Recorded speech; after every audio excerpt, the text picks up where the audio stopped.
Welcome back to Freedom Through Fitness, the podcast that's here to shift the way you think about movement. Around here, we believe fitness isn't about punishment. It's not just about aesthetics. It's about what feeling fit lets you do, not just physically, but mentally, emotionally, and even socially. From running around with your kids without gasping for breath, to feeling confident enough to step into any room and back yourself, to rebuilding trust in your body after years of frustration or injury.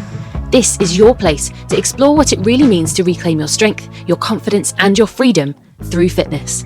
I'm your host, Meg Batchelor, founder of Focused Personal Training, a Southampton-based coaching business helping real people create lasting change. You'll hear stories, strategies, and conversations with people who've done just that, and how you can too. If something here sparks an idea, gives you clarity, or makes you curious, we'd love to hear it. Visit us at freedompod.focusedpt.co.uk, share what's resonated, or ask for support if you're ready to take action. In this week's penultimate episode of the series, I sit down with my longtime friend and trusted professional, Audley Fraser, for an expert deep dive into the world of pain, posture, and proactive care. Audley and I first met over a decade ago as personal trainers in the Southampton gym scene, but his career took a new direction as he retrained in osteomyology, a discipline that blends multiple hands-on therapies tailored to the individual. Now the founder and lead therapist at Theratopia in Bitton, Audley supports a diverse client base, including athletes, office workers, pregnant women, and even newborns. In this episode, we unpack the detective work behind pain and posture, what spinal adjustments really are and why they're often misunderstood, why maintenance matters more than crisis management, how fitness and therapy must work together for long-term results, and encouragement for those stuck in chronic pain to take that first step. Whether you're struggling with a long-term niggle or are curious about how your strength training might be affecting your alignment, this one's full of grounded, gentle expertise from someone who really listens to the body. I can't wait to share this with you, so let's jump in. So I was treating her, and I've treated her 100 times before. Doing the adjustments, everything's fine. Exactly the same adjustment, and she was like, "Oh, I can't get off the couch." Today, I'm delighted to welcome Audley, who is an osteomyologist and a local business owner of Theratopia here in Southampton. I'm really excited to share your background, your journey, how you ended up where you are, but also the wealth of experience and knowledge that you have. Let's go way back. What's your first memories of being interested in the role that you've ended up in today? When I was at school, I actually wanted to be a vet. My teacher just said, to be a vet, you would have to get quite high grades in science, and because I wasn't that great, she said go into what you love. So I went into do leisure and tourism, and as a part of my leisure and tourism diploma, I had to do work experience. So I took 2 weeks out and did work experience at De Vere Grand Harbour. When I left there from college, De Vere wanted me back because I did pretty good in work experience, so they said I'll come back. They actually gave me a job. So I was my first fitness instructor role was then 1996. In 2001, I did my personal training diploma. In 2004, I then started my massage degree, well, my massage diploma as well. And I was working them side by side. Then I started working one day a week at an osteopathic clinic. And my mentor there, he really helped me, put me on the straight and narrow, taught me so much stuff. And so he was like, I can teach you as much as I can, but you should get a backing from a federation. And so I then went and studied in Manchester at the time. And that was at the Northern Institute of Massage. I then joined the association, which I am now, the Association of Osteomyologists in 2009. And then in 2014, I set up Theratopia Limited in Southampton, where I live. And now it's 2025. So we've been working there 11 years. And that's kind of how it progressed from fitness instructor to doctor of osteomyology. That's what I do now. So for the lay person, would you be able to describe what osteomyology is? What is an osteomyologist? So osteo basically means bone. Mm-hmm. Myo is the soft tissue, and myology is the study of. So that's what I do, an osteomyologist. And I'm not bounded by one technique. I can pull a technique from this type of training or a technique from this type of training and tailor it to my patient's needs. So I'm not bounded by any red tape in that regard. We are trained actually quite vigorously. We have to do our examinations as anyone would have to. We have to be heavily insured, and we have to keep up our CPD. So at least 4 times a year, I have to travel up to Daventry in Northampton, and we train and we'll go through different bits and pieces, different manipulation techniques, different ways of examining patients and so on and so forth. So what really drew you to that line of work? Because obviously you came through the fitness background. You've obviously moved over to osteomyology, but you've stuck there for a long time. So there must be something that really resonates with you, that you enjoy about the role. What kind of gets you up in the morning and what gives you job satisfaction, I guess? As you know, Meg, when we personal train people, it's a journey, isn't it? It might take someone 10 weeks, 15 weeks, a year, 18 months to reach their specific goal.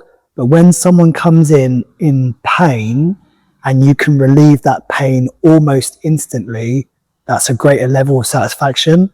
I don't want to necessarily say instant gratification, but with personal training, it's a longer period of time.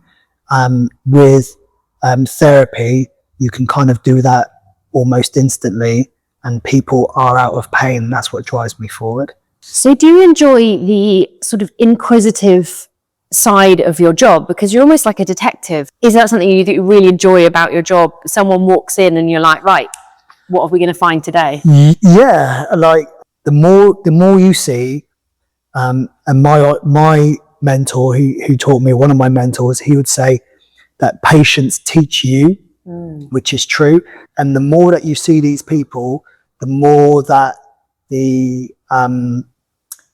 their conditions, should I say, match up, you know? So they come in, you see someone who's got a dysfunction on the left, you treat them, someone comes in next week, they've got a dysfunction on the right, but the symptoms may mimic each other, and sometimes they might have an additional symptom which they didn't, the person on the left didn't have. And so we go from there. So I guess it's kind of more of a conversation than instead of a one-way thing. So again, we go back to that inquisitive detective nature. You think, I'm pretty sure it's this, I can know how to treat it, and then listening to then the response from the body. Has the pain gone? Are they moving more functionally, or has the pain moved? That's right. And then you can go deeper. That's right, because you could do something. I'll tell you an example. I had someone come in the other day, and she was rotated in her pelvis, but she also has a lumbar scoliosis. So I was treating her, and I've treated her 100 times before. Doing the adjustments, everything's fine. Exactly the same adjustment. And she was like, oh, I can't get off the couch. And I was like, oh, okay then. We've done this time and time before. It's a standard routine. She couldn't get off the couch. So then you're thinking, right, okay, what do I now need to do? So we did some other mobilization work. We took it back a little bit. We did a little bit more massage. We did a bit more traction. And then she was like, oh, now I'm fine again. So 15 minutes later, it was fine. So her body didn't need adjustment A at that time. It needed something else. And that's the way that we listen to the body. I've been for multiple treatments with you myself. I think you're a very calming presence. So that doesn't just come with confidence in what you do, but I think a lot of people would hear that story and think, oh my God, you can get off the sofa. That's dreadful. Or they have the concept of spinal manipulations and think, that's a spine. You can't move it around. Is that almost a barrier that you get sometimes with people coming in for treatments? Do they, especially if they've been in pain, are they afraid of even the treatment? People being afraid, sometimes you need 3 or 4 treatments of soft tissue, and some acupuncture before the body will allow you to adjust. So we just do mobilization, stretching. We use some soft tissue work, and then hopefully on the next treatment, we'll get the adjustment we need. Is day-to-day life starting to feel harder than it should? Do you find yourself out of breath chasing your kids or even grandkids?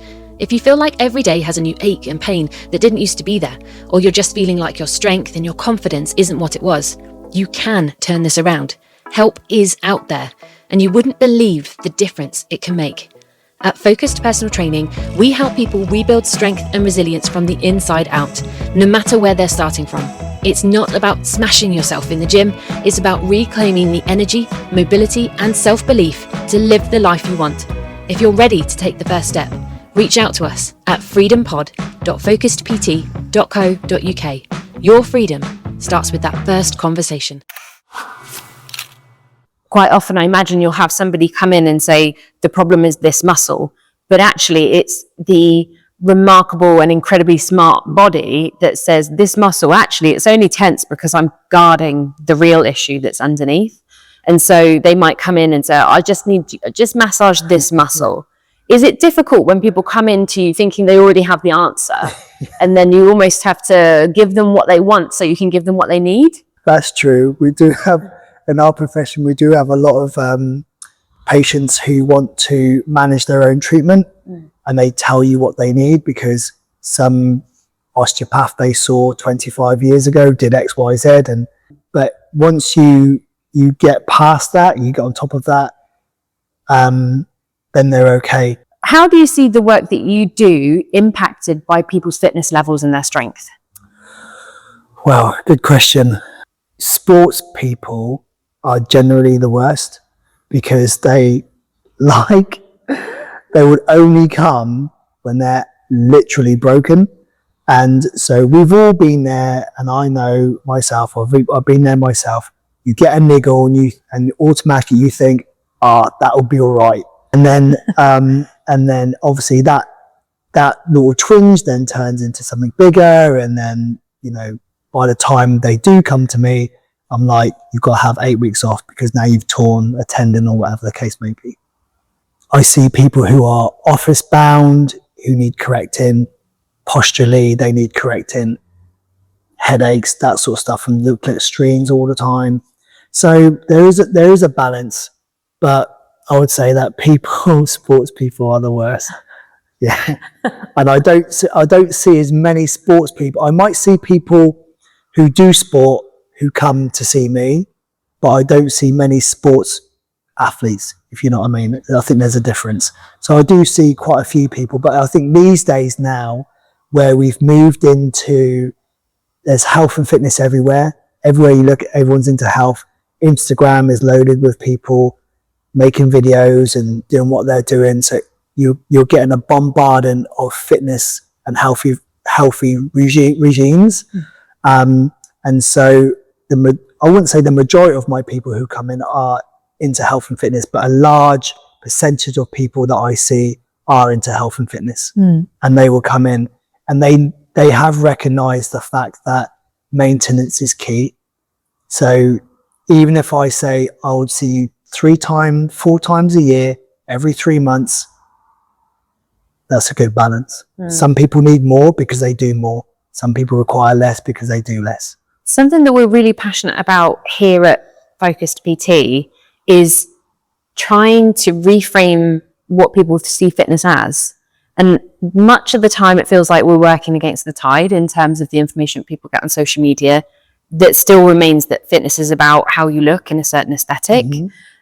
It's why I even started this podcast, because I want to try and take back the conversation, even in our own little way, about how fitness should be about what it frees you to do and how you can live your life. And yes, aesthetics and confidence might come alongside with it, but if we only judge fitness as being to be a shredded 6-pack on the beach, then actually we're not recognizing that picture of that guy, he's not happy, he's very hungry all the time, he's very moody, maybe using steroids and things like that. And therefore we think, well, I don't want to be grumpy and using steroids, so I'm not going to do fitness at all. So it's trying to take back that conversation and saying fitness is about being well. It's kind of the boring answer though, isn't it? In terms of, it's not really clickbaity, isn't it? I just want to be well. It's a bit middle of the road. But how have you seen people's strength improvements impact their outcomes from your treatment? There are patients who come in. I've had particular patients who have come in who have been totally inactive for a very long time. And they've obviously had issues regarding posture and stability. So they keep, if we use the term, throwing themselves out of alignment. So you realign, their body can't hold the adjustment. And they, a week later, they've thrown themselves out again, and you're going through and you're thinking, why is your body not holding? Why is it not holding manipulation? And it's because they've literally got no core stability at all, no stabilization in the pelvis. And so we've said, right, this is what you need to do now. So I'm going to put you back in. We use that term, readjust you, put you back in. And then now you need to go off and do some stability exercises, which then has introduced them into fitness world, and it has to be, I believe, a combination of the two. I can do what I do in here, and it's the same as you, Meg. You can do what you do in here, but you only see your patients or your clients 3 or 4 times a week. I might see mine once a week. The rest of the time, they're off to their own devices. If they don't follow your advice when they go, when they come back in, they start again. And it's exactly the same with me. If you don't do the exercises that I've given you, or the strength regime that you need to follow to enable you to stabilize your muscles or to stabilize your joints, then you'll end up seeing me more and more and more, and it's not good. So I always say, after you've done what you've done, you've given your people your stretch regime, you've given them an exercise regime, you said to be mindful of your posture, you've told them to ice and rest, and I always say, don't do anything stupid. Then they do, and then they come back. And then they come back, yeah. Yeah. So it works with both. I think that when people come in and they are unstable, they need to do the exercises that will help to strengthen their core and stabilize the pelvis. But I can only do so much when I'm in clinic, and it has to be a bit of a two-way relationship. I do what I do, you do what you do, and then together we build a better, stronger body. Fantastic. So something that I saw you for personally a few times was adjustments that I had while I was pregnant as well. So I know that for a lot of women, they almost, and they could have all kinds of history in terms of their fertility journeys. And so I've got empathy for all women in terms of how they want to manage their pregnancy and their fitness during pregnancy. But for me, I'm really, really passionate that as long as everything's pretty much in that normal range, you don't have a particularly high risk pregnancy, fitness throughout pregnancy is a fantastic thing to keep your body strong and resilient and ready for what is a pretty big physical task, which is giving birth. In fact, carrying the pregnancy is a pretty big physical task. And so I was personally able to train throughout all of my pregnancies, but issues cropped up. But I think they crop up whether you exercise or don't. True. But what was really great is that I had that confidence in what you knew to be able to come to see you and sort of be kept on that straight and narrow, I guess, which is even less straighter and even less like narrow when all of your joints are wibbly because you've got all of these different hormones going on. So do you do a lot of pregnancy adjustments and things like that to help women and all of that horrendous pelvic pain that everybody gets? Yes. And I have seen women from they've been pregnant for 2 or 3 weeks straight through their pregnancies until they're given birth.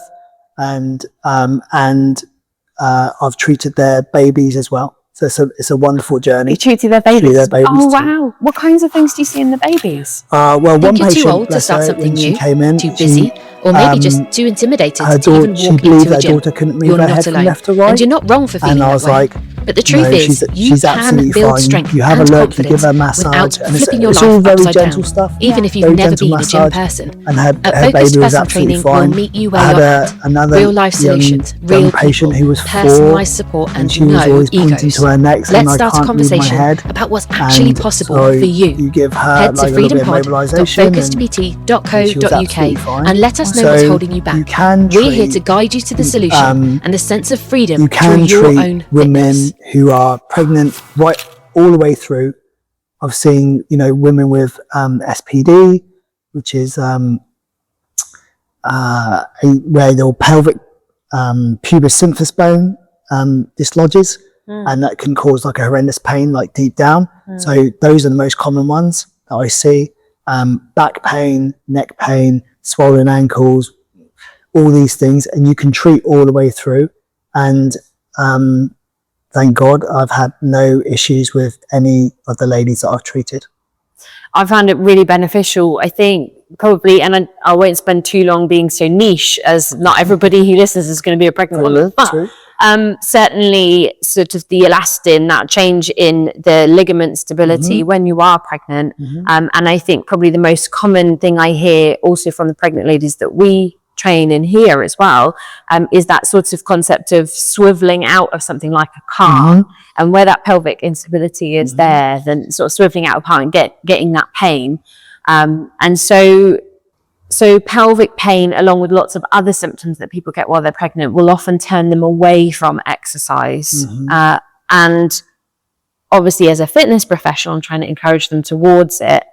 So actually, setting aside pregnancy altogether, how do you encourage somebody who is so fearful of pain that they've been having a long time to exercise when they perhaps worry that exercise may make their symptoms worse?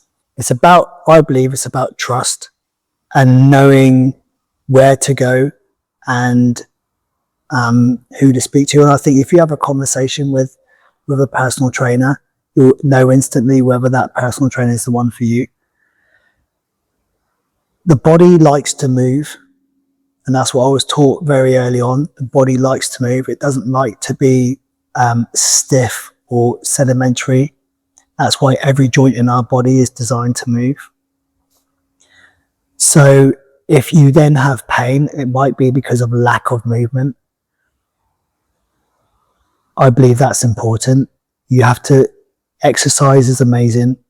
And so it's one of the, even if you got up and go for a walk, even if it's one of those things that an introduction to fitness will just help your life in so many ways. I believe that we're looking at longevity, but longevity with health, people being well, not just about eating less and moving more, but being well in your system so that everything functions well. We want to live to our 90s, but to still have cognitive, to be cognitively sharp, but also to have strength in our bodies as well. That's the dream. You don't want to be in our 40s and 50s and crippled with arthritic pain. These things can be avoided. There's there's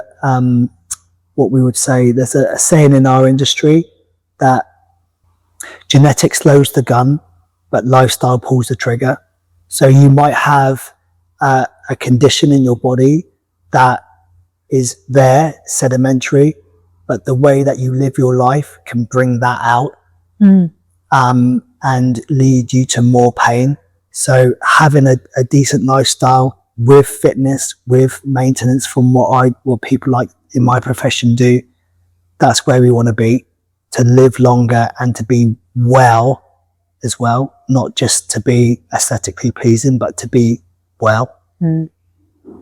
So if there is somebody listening at home who's been in pain for a long time, perhaps, maybe they've been to see professionals, but it hasn't relieved the pain. Maybe they haven't yet because they're in too much fear from the pain to be able to do anything with it. What would your message be to that person to encourage them to reach out for help? Come here. So, yeah, come here. We shouldn't be afraid of the pain. pain is there for, the body is telling you it's in pain for a reason. If we peel back the layers, find what the reason is, most people can be pain-free. So I would definitely speak to a personal trainer, even just having a conversation with someone like me in my profession. Things can be sorted out relatively quickly. But the longer you leave it, the harder it will become. Yeah. So I would always recommend that when you have niggles or you have pain, don't sit on it for weeks and weeks and months, because that can then turn into something else. You get compensatory misalignments of the body from elsewhere, from a condition that could have been sorted relatively quickly. You've left it such a long time. Now it's manifested into something else, which then takes a lot harder to fix. So don't be afraid of the pain. If you do get niggles and there's things that are going on, go and see some health straight away, because sometimes they can be fixed pretty quickly. And the thing is that the longer you're in pain for, time is the most finite thing that we have. And so you're losing those weeks where you aren't going out and socializing, you aren't playing the sport you love, you aren't going on that hiking adventure because of the pain that you're in. And so it's the time cost is the big thing. So, nipping it in the bud. Nip it in the bud. Yeah. So what does the phrase freedom through fitness mean to you? Having longevity of life, but being able to do the things that we want to do pain-free, and in a way that we can accomplish those things that don't leave us broken and after we've done them. I'll give you an example. A lot of people could probably walk a marathon. We have a level of fitness that we could probably do that, but you either run that marathon well and recover relatively quickly, or you walk, don't do hardly any training and be smashed up for weeks afterwards. I look at that and thinking, we can all go through life. We can go through life being well and be able to move relatively freely, being able to accomplish the things that we want to do in good health and good fitness, or we can bumble through life being in pain and having poor movement. So I believe that the choice is in our hands, especially where we are in this day and age, with so much information that we've got, with nutrition, with different fitness techniques, and everyone, we're learning new stuff all the time. I believe that our generation now, we've got one of the best, I'd say the best starts to where we can be.